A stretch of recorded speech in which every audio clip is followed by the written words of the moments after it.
अमेटिविला, ये नाम लगभग सभी ने सुना होगा, और सुना भी क्यों ना हो, ये हॉरर जॉनर की one of the best movies में से एक है। एक ऐसी सच्ची घटना जिसके पीछे की पूरी कहानी आज हम जानेंगे। ये कहानी 13 नवंबर 1974 की रात से शुरू होती है।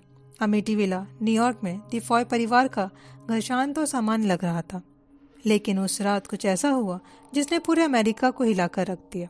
रेनॉल्ड डिफॉय जूनियर, जो परिवार का सबसे बड़ा बेटा था, ने अपने माता पिता रेनॉल्ड सीनियर और लुइस डिफॉय और 4 छोटे भाई बहनों डॉन, एलिसन, मार्क और जॉन मैथ्यू की क्रूरता से हत्या कर दी। रेनॉल्ड डिफॉय जूनियर ने सभी को उनके बिस्तर में सोते समय गोली मार दी। सभी 6 लोगों को बहुत ही नजदीकी से मारा गया, और खास बात यह थी कि किसी को भी बचने का मौका नहीं मिला। यहाँ तक कि पड़ोसी ने भी कोई गोली चलने की आवाज नहीं सुनी। हत्या के बाद रेनॉल्ड ने पुलिस को बताया कि यह एक माफिया हिट था, लेकिन जब पुलिस ने जांच की तो उन्हें कोई ऐसे संकेत नहीं मिले।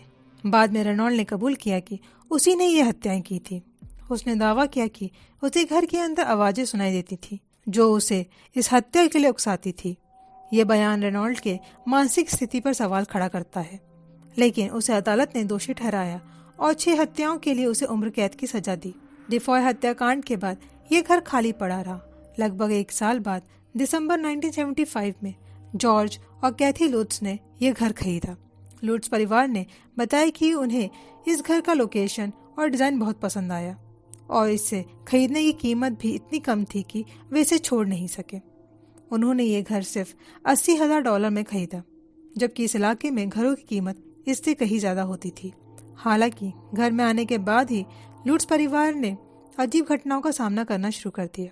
जॉर्ज लुट्स, जो इन सब पर विश्वास नहीं करते थे, ने कहा कि उन्हें लगातार ठंड महसूस होती थी, भले ही घर के हीटिंग सिस्टम चालू हो। घर में अजीब गंध आती थी, जैसे सड़े हुए मांस की। कैथी लुट्स ने बताया कि उन्हें ऐसा लगता था कि जैसे कोई अदृश्य शक्ति उन्हें छू रही हो। उन्होंने ये भी बताया कि घर के फर्श में एक हरे रंग का कीचड़ जैसा पदार्थ दिखाई देने लगा। इसके अलावा घर में कई बार दरवाजे और खिड़कियां बिना किसी वजह से खुद ही खुल और बंद हो जाती थी। एक बार तो जॉर्ज ने यह दावा किया कि उन्होंने अपनी पत्नी के चेहरे पर एक बूढ़ी औरत का जैसा चेहरा देखा। परिवार के पालतू कुत्ते का व्यवहार भी अचानक बदल गया, और उसने घर के कुछ हिस्सों में जाने से इनकार कर दिया। इन सब डरावनी घटनाओं के कारण लुट्स परिवार ने सिर्फ 28 दिनों के बाद ही घर छोड़ने का फैसला किया। उन्होंने कहा कि उन्हें डर था कि अगर वे और ज्यादा समय यहाँ रुके तो कुछ भयानक हो सकता है।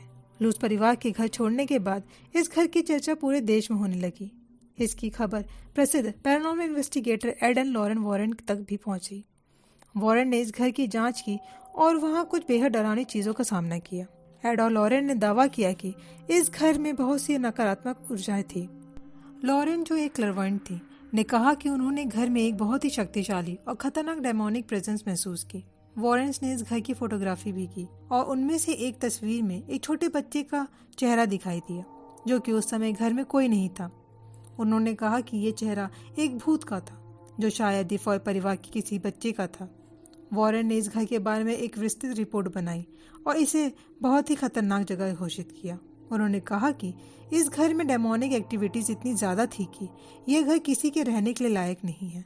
उनके अनुसार ये डेमोनिक शक्तियां लोगों को नुकसान पहुंचा सकती थी, और इसलिए इस घर से दूर रहना ही बेहतर है। द अमेटिविला हॉरर की कहानी को लेकर बहुत विवाद भी हुए। कई लोगों का मानना था कि लुट्स परिवार ने जो कुछ कहा वे केवल पैसे कमाने के लिए किया। रेनॉल्ड डिफॉय जूनियर, जिसने अपने परिवार की हत्या की थी, ने भी कहा कि लुट्स परिवार ने इन सब को बढ़ा चढ़ाकर पेश किया है।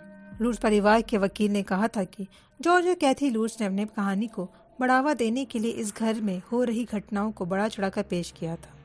कुछ लोगों ने तो यह भी कहा कि ये पूरा मामला केवल एक फर्जी कहानी थी, जिसे लुट्स परिवार ने एक किताब और फिल्म के रूप में बेचने के लिए बनाया था।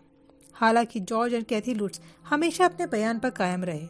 उन्होंने कहा कि जो भी उन्होंने अनुभव किया वो सब सच था, और उन्होंने कभी भी इस घटना से पैसा कमाने का इरादा नहीं किया था। द अमेटिविला हॉरर की कहानी एक ऐसी कहानी है जिसने लोगों के मन में हमेशा से एक डर और रहस्य की भावना पैदा कर रखी है। इस कहानी को लेकर अलग अलग विचार हैं। कुछ इसे सच्चाई मानते हैं और कुछ इसे झूठ, लेकिन इस बात से इनकार नहीं किया जा सकता कि द अमेटिविला हॉरर की कहानी ने हॉरर जॉनर को एक नई दिशा दी है और इसे हॉरर की दुनिया में एक आइकॉनिक स्टोरी बना दिया है। अगर आपको हमारी कहानी अच्छी लगी तो लाइक एंड सब्सक्राइब करें और अपने दोस्तों के साथ शेयर करें। साथ ही अगर आपके पास कोई कहानी हो तो हमें कमेंट सेक्शन पर ज़रूर बताएं।